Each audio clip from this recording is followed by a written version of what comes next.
अनन्ताय जनार्दनाय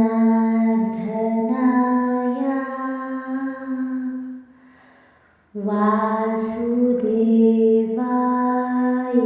नमः। ಉಪವಾಸ ವ್ರತ ಯಾವುದೂ ಮಾಡದಿದ್ದರೂ ಕೂಡ ಭಕ್ತಿಯಿಂದ ಶ್ರದ್ಧೆಯಿಂದ ಈ ಷಟ್ಟಿಲ ಏಕಾದಶಿಯ ವ್ರತಕಥೆಯನ್ನು ಕೇಳೋದ್ರಿಂದಲೇ ಸರ್ವ ಪಾಪಗಳ ನಾಶವಾಗುತ್ತೆ, ಪುಣ್ಯವು ಪರಿಪೂರ್ಣವಾಗುತ್ತೆ, ಆತ್ಮವು ಶುದ್ಧಿಯಾಗುತ್ತೆ, ಜೀವನವು ಸಮತೋಲನವನ್ನು ಸಾಧಿಸುತ್ತೆ. ಇಂತಹ ಅದ್ಭುತವಾದಂತಹ ಈ ಏಕಾದಶಿಯ ದಿನದಂದು ಈ ವ್ರತಕಥೆಯನ್ನು ಯಾರು ಶ್ರದ್ಧೆಯಿಂದ ಮಾಡ್ತಾರೋ ಅವರ ದಾರಿದ್ರ್ಯ, ಪಿತೃದೋಷ, ಪಾಪ ಎಲ್ಲವನ್ನ ಕಡೆದು ಹಾಕ್ತೇನೆ ಅಂತ ಮಹಾವಿಷ್ಣುವು ವಚನವನ್ನು ನೀಡಿದ್ದಾನಂತೆ. ಇಂತಹ ಅದ್ಭುತವಾದಂತಹ ವ್ರತಕಥೆ ಮಂತ್ರಗಳನ್ನು ಈ ವಿಡಿಯೋದಲ್ಲಿ ನೋಡೋಣ. ತಡ ಮಾಡೋದು ಬೇಡ, ವಿಡಿಯೋನ ಶುರು ಮಾಡೋಣ. ಪುರಾಣ ಕಾಲದಲ್ಲಿ ನೈಮಿಷಾರಣ್ಯದಲ್ಲಿ ಅನೇಕ ಋಷಿ ಮುನಿಗಳು ಸೇರಿರ್ತಾರೆ. ಕಲಿಯುಗದಲ್ಲಿ ಜನರು ಕಡಿಮೆ ಶ್ರಮದಲ್ಲಿ ಧರ್ಮವನ್ನು ಹೇಗೆ ಪಾಲಿಸಬೇಕು ಎಂಬಂತಹ ಚಿಂತೆಯನ್ನು ಅವರು ಭೀಷ್ಮ ಪಿತಾಮಹರಲ್ಲಿ ಪ್ರಶ್ನಿಸ್ತಾರೆ. ಪಿತಾಮಹರೇ, ಈ ಕಲಿಯುಗದಲ್ಲಿ ಕಡಿಮೆ ಶಕ್ತಿ, ಕಡಿಮೆ ಸಂಪತ್ತಿನಲ್ಲಿಯೇ ಮಹಾಪುಣ್ಯವನ್ನು ನೀಡುವಂತಹ ವ್ರತ ಯಾವುದು?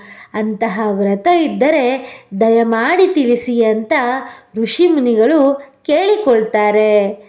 ಧ್ಯಾನಸ್ಥರಾದಂತಹ ಭೀಷ್ಮರು ನಸುನಗುತ್ತಾ ಹೇಳ್ತಾರೆ, ಮಾಘ ಮಾಸದ ಕೃಷ್ಣ ಪಕ್ಷದ ಷಟ್ಟಿಲ ಏಕಾದಶಿಯು ಅತ್ಯಂತ ಶ್ರೇಷ್ಠವಾದಂತಹ ಒಂದು ವ್ರತವಾಗಿದೆ.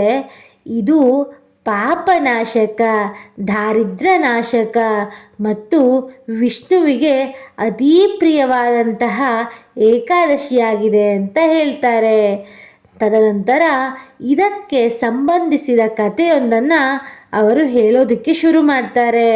ಅದೇನೆಂದರೆ, ಒಂದು ಪಟ್ಟಣದಲ್ಲಿ ಒಬ್ಬ ಶ್ರೀಮಂತ ಆದರೆ ಬಿಡಿಗಾಸನ್ನೂ ಖರ್ಚು ಮಾಡದಂತಹ ಒಬ್ಬ ಮಹಿಳೆ ಇರ್ತಾಳೆ.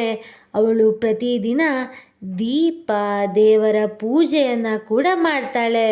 ಬಡವರಿಗೆ ಅನ್ನ ವಸ್ತ್ರಗಳನ್ನು ಕೊಡ್ತಾ ಇರ್ತಾಳೆ.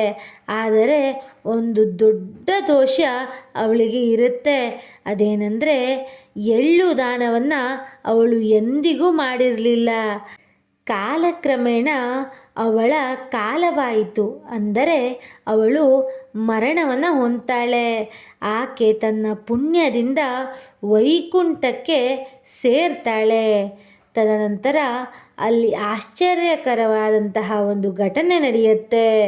ಅದೇನೆಂದರೆ, ವೈಕುಂಠದಲ್ಲಿ ಅವಳಿಗೆ ಚಿನ್ನದ ಅರಮನೆಯನ್ನು ಇಟ್ಟಿರ್ತಾರೆ. ಅದರಲ್ಲಿ ಆಭರಣಗಳು, ದೇವದೂತರ ಸೇವೆಗಳು ಎಲ್ಲವೂ ಸೇರಿರುತ್ತೆ. ಹೀಗಿದ್ದರೂ ಕೂಡ ಆಹಾರ ಮಾತ್ರ ಆಕೆಗೆ ಸಿಕ್ಕೋದಿಲ್ಲ. ಹಸಿವೆಯಿಂದ ಬಳಲಿದ ಆಕೆಯು ಅಚ್ಚರಿಗೊಳ್ತಾಳೆ.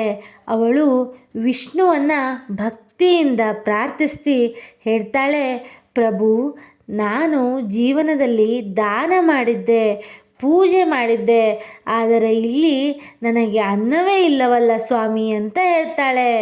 ತದನಂತರ ಅವಳ ಭಕ್ತಿಗೆ ಕರುಣಾಮಯಿಯಾದಂತಹ ವಿಷ್ಣುವು ಪ್ರತ್ಯಕ್ಷಗೊಂಡು ಹೇಳ್ತಾರೆ, ಸ್ತ್ರೀಯೇ, ನೀನು ದಾನ ಮಾಡಿದ್ದೆ ಸರಿ, ಆದರೆ ಷಟ್ಟಿಲ ಏಕಾದಶಿಯ ಮಹತ್ವವನ್ನು ಅರಿಯದೆ ಎಳ್ಳು ದಾನ ಮಾಡದೆ ಇರುವಂತಹ ದೋಷವು ನಿನಗಿದೆ.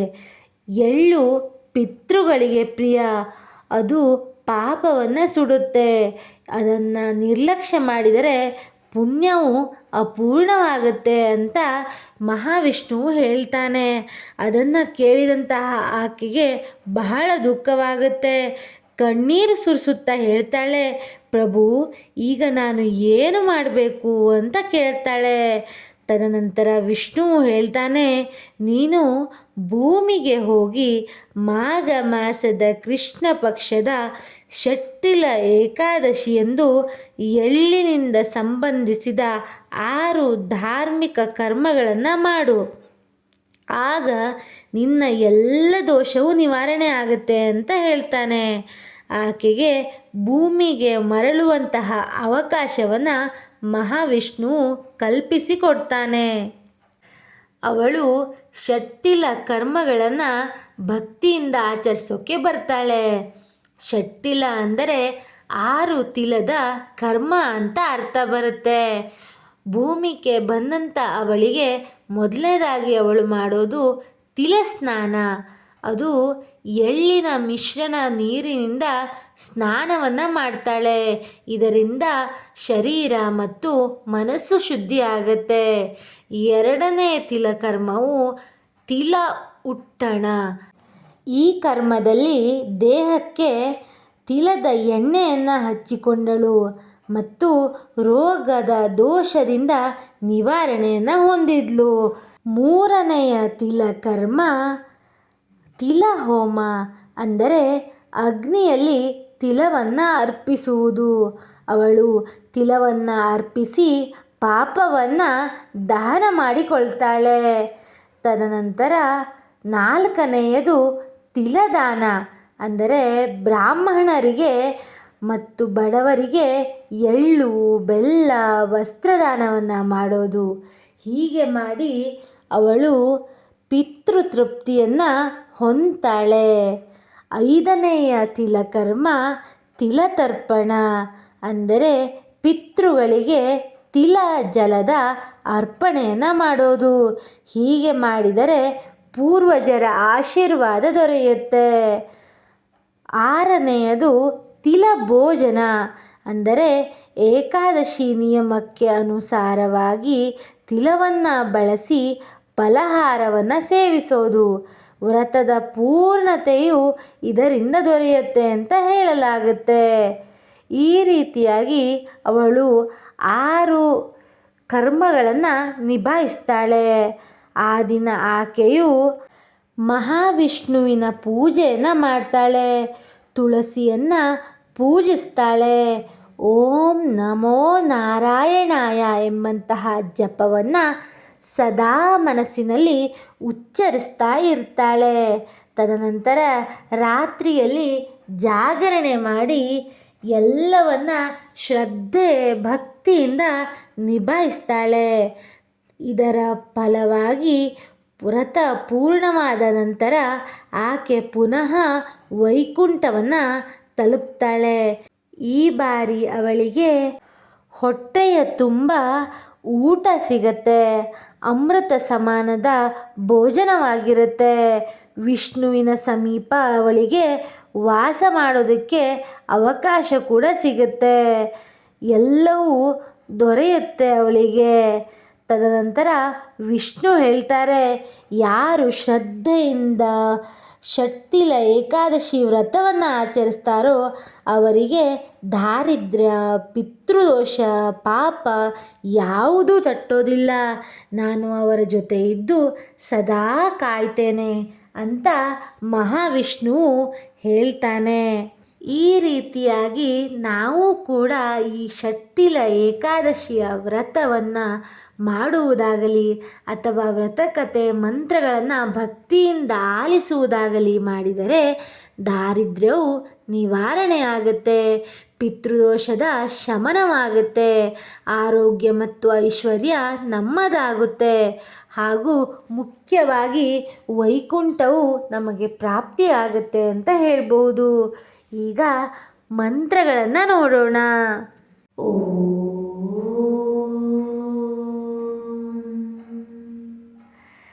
ಅನಂತಾಯ ಜನಾರ್ದನಾಯ ವಾಸುದೇವಾಯ ನಮಃ. ಓಂ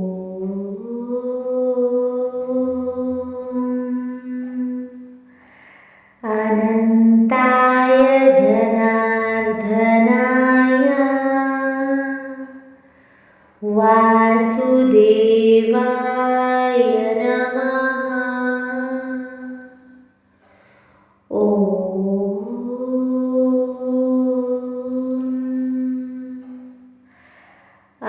अनन्ताय जनार्दनाय वासुदेवाय नमः।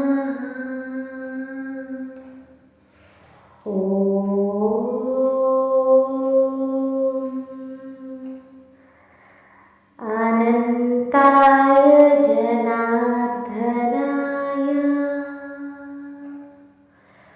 वासुदेवाय नमः।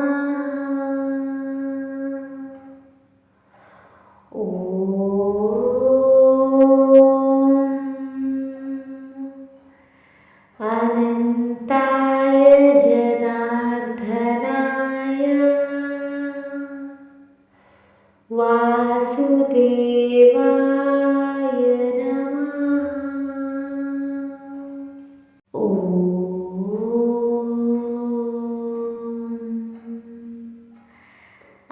अनन्ताय जनार्दनाय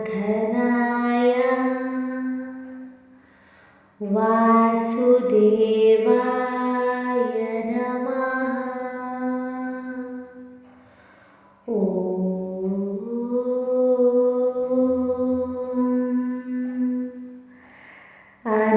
अनन्ताय जनार्दनाय वासुदेवाय नमः।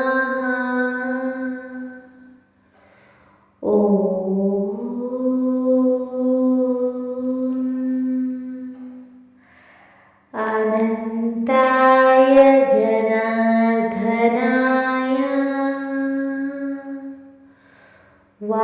वासुदेवाय नमः।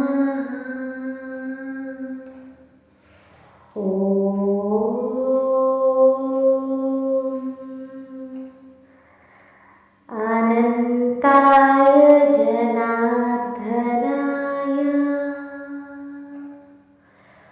वासुदेवाय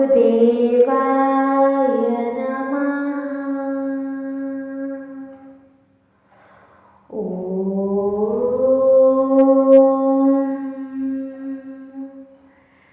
अनन्ताय जनार्दनाय वासुदेवाय नमः।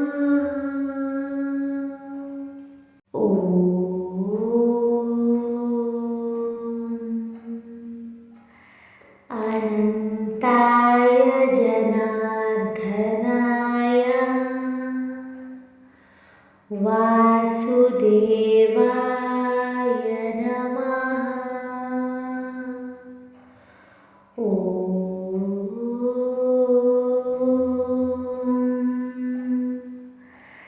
अनन्ताय जनार्दनाय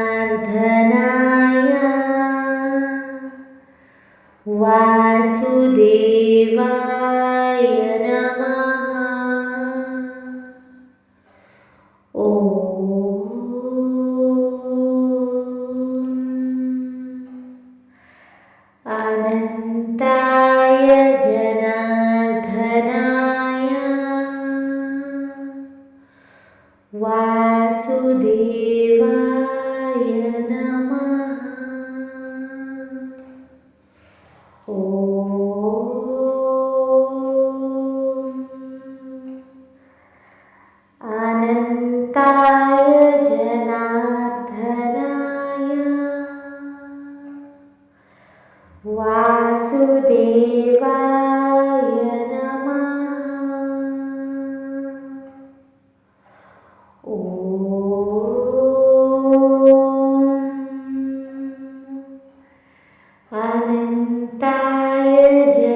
वासुदेवाय नमः।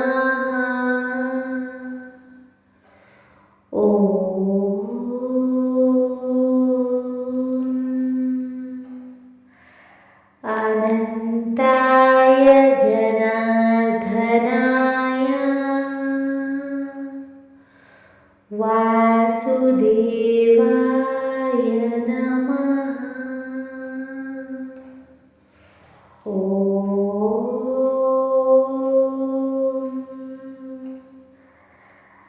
अनन्ताय जनार्दनाय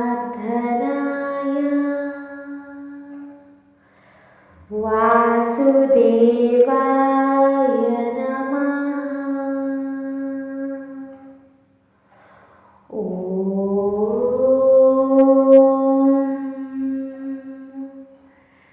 अनन्ताय जनार्दनाय वासुदेवाय नमः।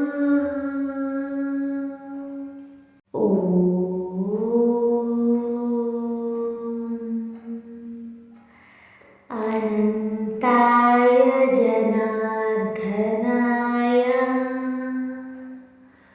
वासुदेवाय नमः।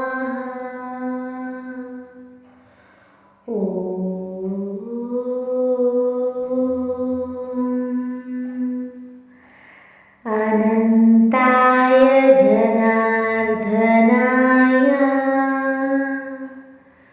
वासुदेवाय नमः।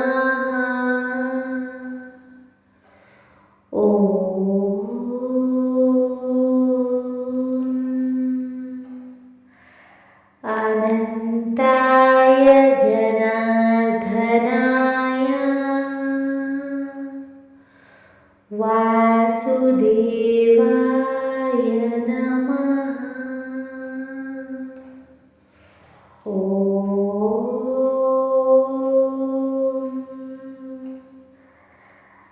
अनन्ताय जनार्दनाय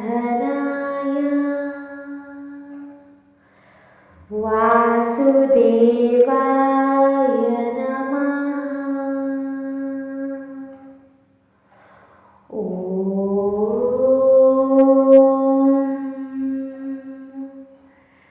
अनन्ताय जनार्दनाय वासुदेवाय